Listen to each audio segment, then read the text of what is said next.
Today, I'm gonna teach you about empathy, the ability to understand and share feelings with another, to be able to put yourself in someone else's shoes, because it is a key factor to PPI, and you kind of need it, because when there's two peers with a conflict and you're a mediator, you kind of need to, be able to put yourself in both of the sides' shoes. And you don't just need empathy for in school and peer mediation. You need it for the real world too, because to be real, if you have no empathy in a relationship or in a friendship, I'm gonna hate to break this to you, but it's not gonna last.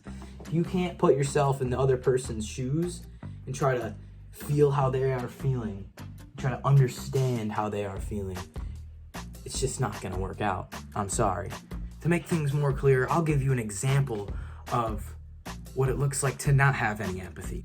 Yoko, I'll give you $100 if you hit Billy really hard with a sword. Oh, $100? Okay.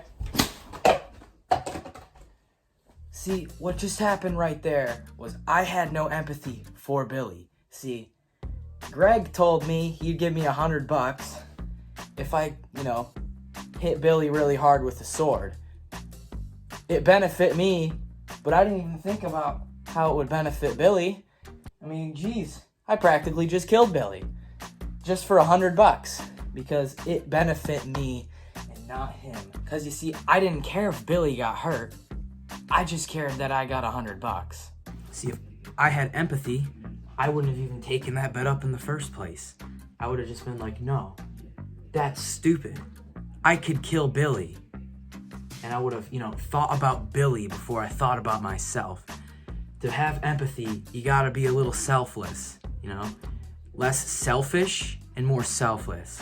And when it comes to being in the classroom, you gotta have a lot of empathy when it comes to being in a mediation.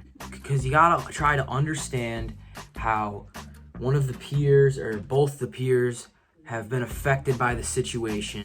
Help him try to understand that what he has done has hurt the other guy. And hopefully, if he realizes that now, it'll make it so much easier to resolve that conflict. And that's why it's so important to have empathy in the classroom and empathy in the real world, because it's a good trademark to have.